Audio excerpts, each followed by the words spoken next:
So here we are, everyone. TJ and Mac, and we're going to try something a little different on this one. Hope it works. Hope you find it interesting. But I have Mac here with me. And just last week, this impeachment inquiry thing has kind of gotten underway. It's a joke, it's a farce. And we obviously, just like anyone else out there, we have our thoughts and opinions on it. And we're just compelled to share them with you. Mac? The thing that bothers me the most, I think, is that as I watch the news, even on Fox, the exception might be OAN, and the other podcasters and YouTubers like Bill O'Reilly, Glenn Beck, and so on and so forth. But what bothers me is this is getting reported as if it were an actual impeachment inquiry, which it is not. And if you'd like to explain why it is not, Well, I'm good with that. We're going to split hairs here. It's not an actual impeachment hearing.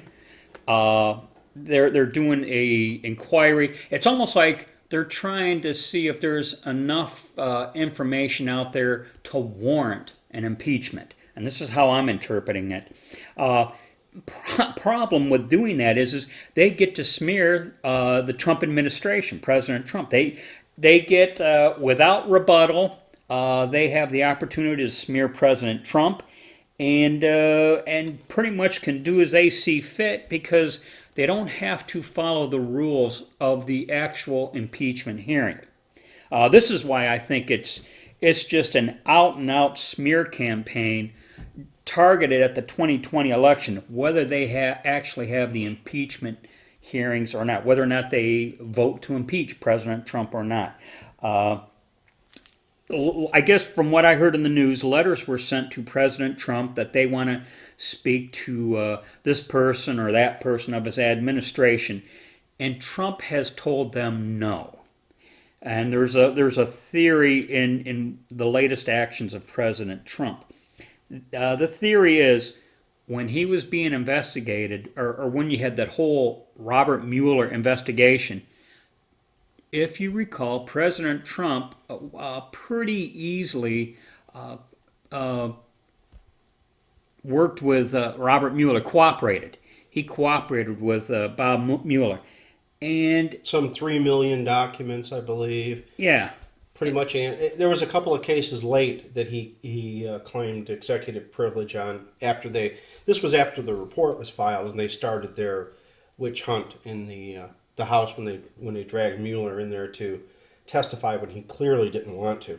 okay, the difference this time being that with the inquiry farce, and President Trump sees it for what it is, he has pretty much told the House of Representatives, and we'll say the Democrats, he has pretty much told them, none of my people are talking to you. And they're saying, well, we want to talk to him. And he's basically saying, I don't care. And here's the thing. Because this is only an inquiry, they don't exactly have the same type of subpoena powers that might exist under an actual impeachment. So President Trump is saying to the Democrats, put up or shut up. Impeach me if you want to, but we're not going to cooperate with you. If you want to hear from us, vote on the impeachment. If you vote to impeach, subpoena, and this is another theory. The Republicans get to subpoena also, and that's where it gets dangerous because the Democrats will subpoena who they want to pretty much make look bad. The Republicans are going to do the same thing. The Republicans can subpoena basically whoever they want to, going back to the Obama administration. And this is why my theory is they don't want to actually have an impeachment. They just want to have an inquiry where they can willy-nilly smear President Trump. Well, one of the witnesses that could get called because the President Trump is saying that he was making this call, and the thing that he was asking for was, excuse me, was the investigation of Joe Biden and Joe Biden's son for corruption, which is perfectly within the president's rights to seek out corruption where he may find it before we give billions and billions of dollars to people. Yeah, he will most certainly be subpoenaed since the whole premise of the impeachment is the Ukrainian phone call. They don't even try to dispute the fact that the Ukrainian phone call involved Biden and his son. The accusation is whether or not it was legal. And by the way, it's being reported primarily by Fox News that the United States has multiple treaties with different countries, Ukraine being one of them, where when it comes to investigating criminal matters, there's the treaty involves sharing of information. Ukraine, Australia, and that's important since the Australian ambassador is involved in the whole Mueller investigation thing. But and other countries have similar treaties also. So what they're going to find out is technically no law was broken. It's just that they're so desperate to get President Trump on something. Yeah, and can you imagine the nightmare it would be for them if Joe Biden had to testify? Yeah. I mean, he's a gaffe machine by his own admission. And if he were if you had Jim Jordan going after him, it would just be a nightmare for them. And by the way, in the phone call, and if you recall in previous segments, I've asked people to download and read and print the transcript of the Ukrainian phone call. Which, by the way, another one of my theories is the Democrats didn't think he'd release it the way he did as quickly as he did.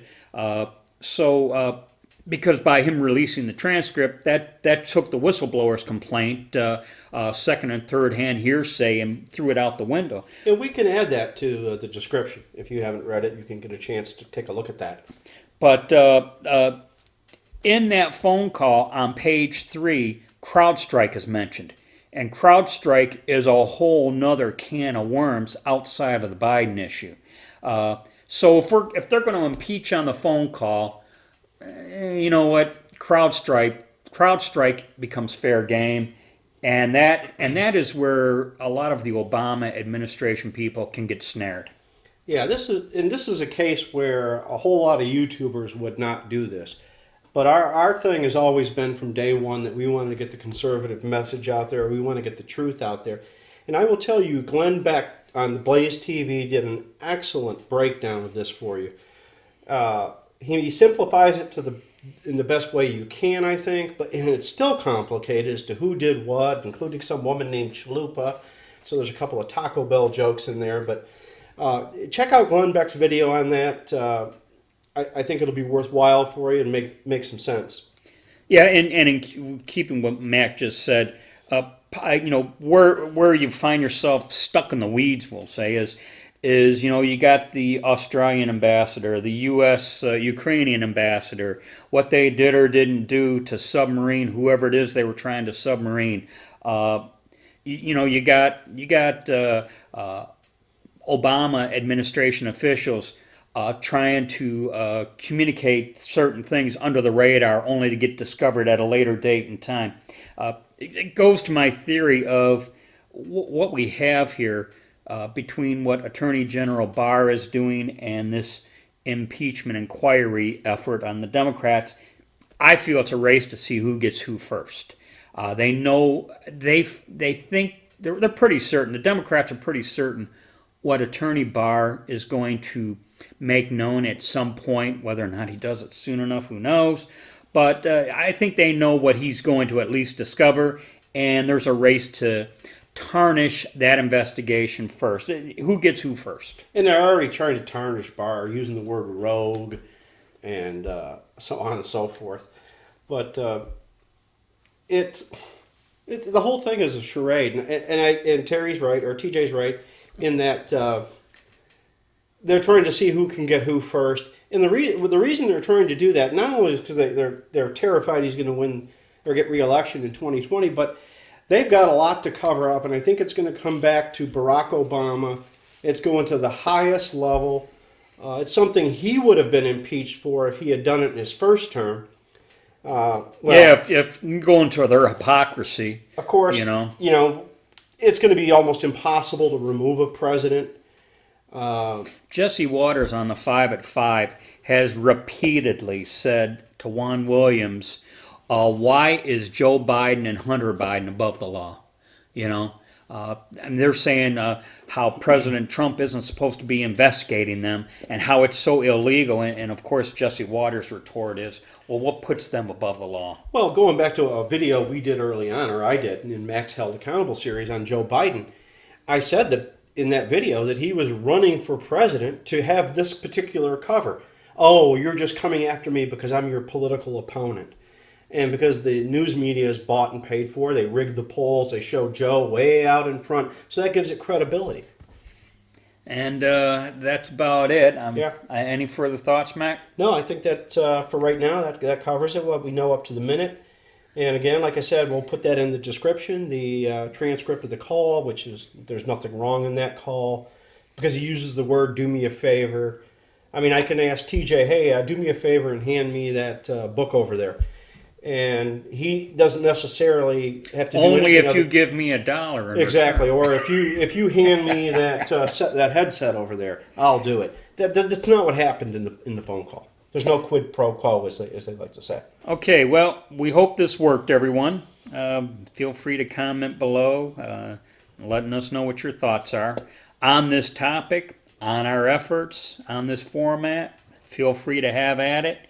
And as we say here at the Michigan Conservative Roundtable, be safe, watch your six, and don't tread on me.